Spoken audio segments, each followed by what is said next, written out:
Em 2021, o marido de Reina Gonzalez Amador notou que já havia passado da hora da sua esposa retornar para casa. Ele, logicamente, se preocupou e resolveu dar queixa à polícia. O que ele não sabia era que o seu caminho estava prestes a cruzar com o do possível maior feminicida da história mexicana.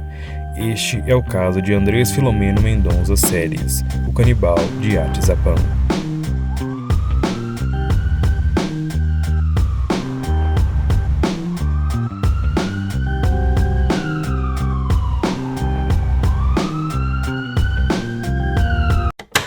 Reina Gonzalez era dona de uma pequena loja de celulares na cidade de Atizapán. Dentre os seus clientes e amigos estava um senhor de 72 anos, que era descrito por algumas pessoas como muito gentil e amigável. Em algumas ocasiões, ele chegava a levar comida para Reina em seu local de trabalho. Contudo, este aparente e humilde senhor chamado Andrés Mendonça estava apenas como um lobo observando a sua presa. As informações a respeito das origens de Andrés são bastante escassas. Nascido em 29 de novembro de 1947 na região de Oaxaca, no México, ele veio de uma família pobre e de costumes abusivos. Já nos anos 80, ele se mudou para a cidade de Atizapán. Nessa época, a sua irmã havia lhe pedido que cuidasse da cobrança dos aluguéis de alguns quartos. Durante muitos anos, Andrés trabalhou como açougueiro, o que pôde justificar as suas habilidades com facas, que mais tarde viria a ser usada de forma brutal e macabra. Com o passar dos anos, Andrés acabou se ingressando no mundo da política, trabalhando em cargos como associações de bairros e outras coisas que acabavam lhe trazendo uma certa credibilidade e, consequentemente, afastando qualquer suspeita. Porém, mesmo não levantando muitas suspeitas, algumas pessoas relatavam que Andrés possuía um olhar malicioso e que, em certas vezes, ele até mesmo oferecia cestas básicas ou algum outro benefício caso alguma mulher lhe acompanhasse até a sua casa.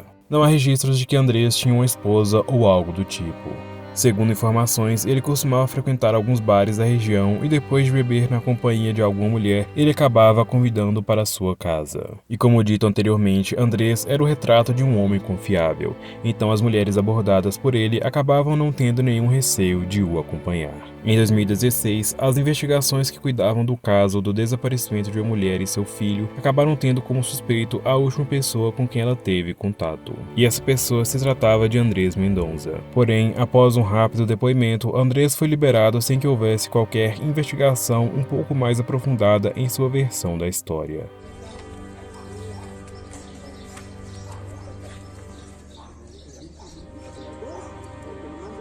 Pues bueno, lo que pasa que tengo desaparecida a mi hermana, María Noé Mares Robledo, ya va para 5 años y la verdad es que el señor fue el último que la vio. As vítimas de Andrés seguiam sempre o mesmo padrão, mulheres entre 20 e 40 anos que ele conhecia em bares ou pela vizinhança. Infelizmente, Reina Gonzalez se encaixava nestes padrões. No dia 14 de maio de 2021, foi registrado o desaparecimento de Reina Gonzalez, de 34 anos. Naquele mesmo dia, Reina teria dito ao seu marido que iria ao centro da cidade comprar peças de reposição de celulares que usaria em sua loja. Na ocasião, Reina teria dito que estaria na companhia do seu até então amigo Andrés Mendonça. Já durante a noite, ao chegar em casa, o marido de Reina encontrou apenas os seus filhos, já que a sua esposa não havia retornado. Rapidamente, Bruno, o marido de Reina, foi até a casa de Andrés procurar informações de onde estaria a sua esposa. A princípio, Andrés dizia não saber do paradeiro de Reina. No dia seguinte, Bruno decidiu então analisar câmeras de segurança instaladas próximo à casa de Andrés. Após analisar as imagens, ele viu que no dia anterior, Reina havia entrado na casa de Andrés, mas nunca havia saído. Outra vez, Bruno foi até a casa de Andrés para obter alguma resposta. Quando foi questionado, Andrés novamente dizia não saber nada de Reina. Neste momento, acompanhado de seu cunhado, Bruno acabou fazendo uma entrada forçada na casa de Andrés. Ao entrar na casa, tudo parecia normal. Nada indicava que poderia ter acontecido alguma luta ou algum crime naquele local.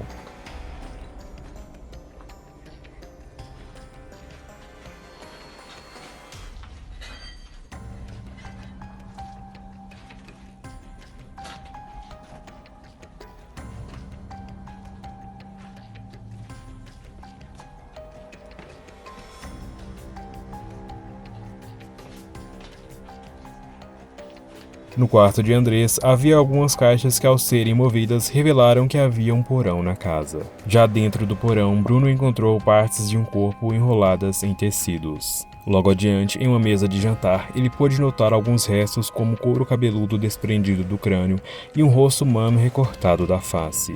No local também havia alguns objetos que pertenciam a Reina Gonzalez, o que acabou lhe confirmando as suas suspeitas. Bruno certamente estava diante dos restos mortais da sua esposa desaparecida. Ao ver que havia sido descoberto, Andrés chegou a tentar escapar do local, mas foi rapidamente contido. Segundo informações, alguns vizinhos chegaram a tentar ajudar Andrés, já que ao verem toda aquela comoção, acharam que ele seria a vítima. Nunca nos imaginamos pues lo que hacía. De hecho, no sé, tenía inquilinos, pero ni los inquilinos se enteraron.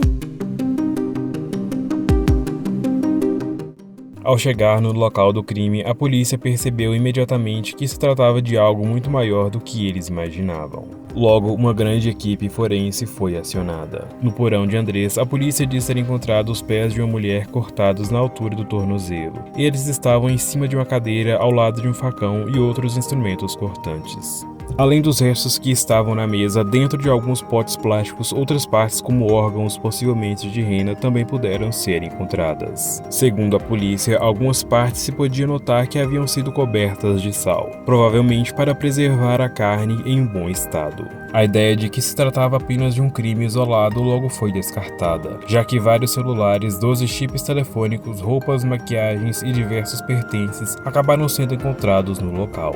Assim como vários dos assassinos em série mais conhecidos, Andrés também gostava da prática de registrar todas as suas atrocidades em tempo real. Policiais encontraram no porão algumas fitas de vídeo, polaroids e cadernos. Em um desses cadernos havia uma anotação datada de 17 de dezembro de 1974. Lá havia o que parecia ser a descrição do assassinato de uma de suas vítimas. Tudo teria acontecido às 5 da manhã. Mais à frente também havia algumas anotações que detalhavam o peso das partes de sua vítima, sendo a cabeça com 4 quilos, seios 1,5 kg cada, pâncreas, fígado e coração 4 quilos e assim por diante. Nas descrições também havia uma possível idade da vítima de 28 anos. Os investigadores também encontraram no local alguns rostos humanos juntamente com couro cabeludo, e todos em um ótimo estado de conservação. Neste momento, aquele homem que antes era considerado um senhor amigável e tranquilo passa a ser notícia em todo o país como um dos mais sanguinários assassinos em série. En la detención de Andrés N., el presunto feminicida serial de Atizapán, el esposo de su última víctima resultó ser la clave para su captura. Vean, esto es una historia brutal. Ahora al Estado de México, en Atizapán, se encuentra Víctor Gálvez dando seguimiento a esta tremenda historia del feminicida de este municipio. Víctor, cuéntanos, muy buenas tardes. Nas primeiras escavações feitas na casa de Andrés foram encontrados 1.137 fragmentos ósseos, incluindo crânios e outras partes. A princípio, acreditavam que os achados eram restos de pelo menos 4 pessoas. Enquanto isso, em seus depoimentos, Andrés admitiu que costumava comer algumas partes que retirava de suas vítimas. Assim que essa notícia se espalhou, algumas pessoas, principalmente seus vizinhos, ficaram muito assustados. E isso porque era comum Andrés vender a pessoas da região uma carne que ele dizia ser proveniente da cidade onde ele havia nascido. A carne, segundo alguns vizinhos, era sempre vendida a um preço abaixo do normal. A origem da carne até o momento é desconhecida.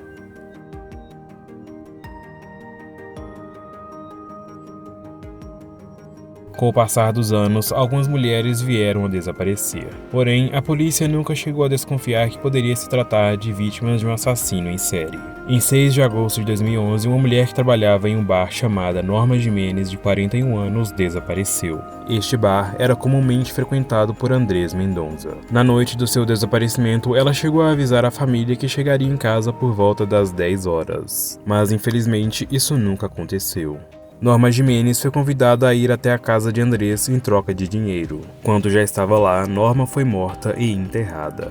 No ano seguinte, em 2012, uma moça de 20 anos chamada Berenice Sanches Olveira foi vista pela última vez enquanto saía da sua casa. Berenice, assim como outras duas moças identificadas como Aileen e Gardênia, foram mortas e enterradas no porão de Andrés. Já em outubro de 2016, Flor Nínive desapareceu. Ela também era funcionária de um bar frequentado por Andrés. Durante algum tempo, é dito que Andrés dava alguns agrados a Flor com interesses românticos. Interesses estes que nunca foram correspondidos. Para que conseguisse então atrair a sua vítima, Andrés contratou Flor para que ela fizesse uma faxina em sua casa, e assim consumou mais um de seus crimes. A possível penúltima vítima se tratava de uma mulher chamada Rubicela Galegos. Rubicela havia mudado para a região de Atizapán em busca de uma melhor condição para ela e seu filho de 5 anos. Em julho de 2019, Rubicela estava trabalhando como entregadora de comida a fim de fazer uma renda extra. A sua família só notou o seu desaparecimento quando Rubicela não apareceu ao aeroporto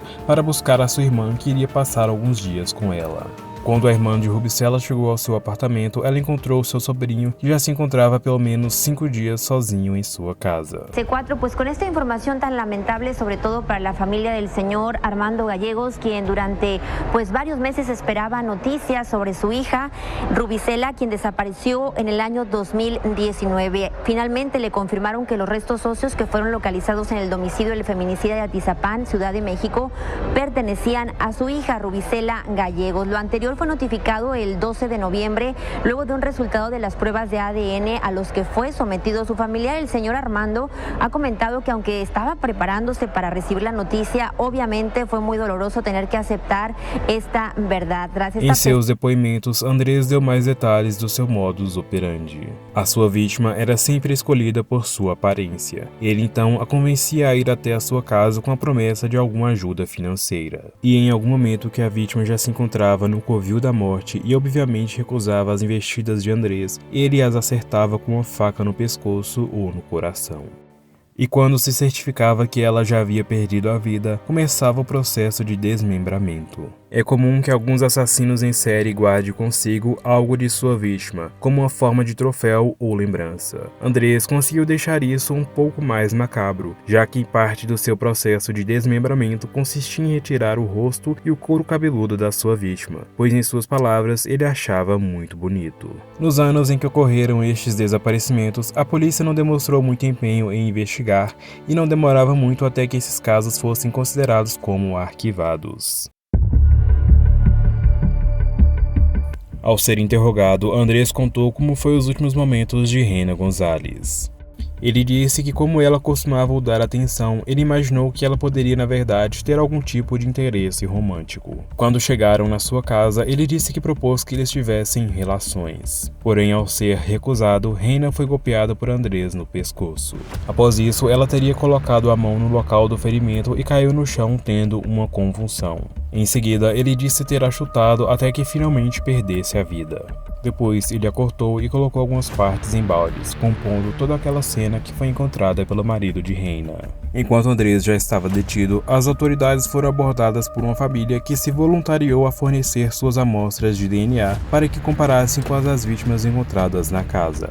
Isso porque, em dezembro de 2017, uma mulher chamada Marta Dorantes saiu da casa onde morava, que se localizava próxima de Andrés, para ir ao banco e nunca mais foi vista. Algum tempo antes do seu desaparecimento, Andrés havia oferecido a Marta um serviço de limpeza, motivo pelo qual a família acabou desconfiando que Marta poderia ter sido mais uma das vítimas de Andrés. Com toda a repercussão do caso, um segundo desaparecimento sem explicação também acabou sendo ligado a Andrés Mendonça. Uma mulher chamada Maria Mares e seu filho de 7 anos desapareceram no ano de 2014. Segundo informações, Maria e seu filho trabalhavam em uma barraca de doces. E no final do expediente, Andrés permitia que ela guardasse a barraca em sua casa. No dia em que Maria e seu filho desapareceu, a única pessoa da região que dizia o serviço naquele dia era Andrés Mendonça. Ele ainda teria acompanhado os familiares para que registrassem o desaparecimento.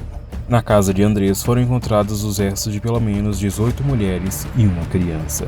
Após alguns meses de intensa investigação, os peritos conseguiram coletar mais de 4.200 fragmentos de ossos humanos na residência de Andrés. Foram identificadas então 19 pessoas. A polícia acredita que este número pode ser ainda maior, já que o próprio Andrés afirmou ter matado pelo menos 30 mulheres. Em 2022, Andrés Filomeno Mendonça Celis foi condenado à prisão perpétua pelo assassinato de Reina González.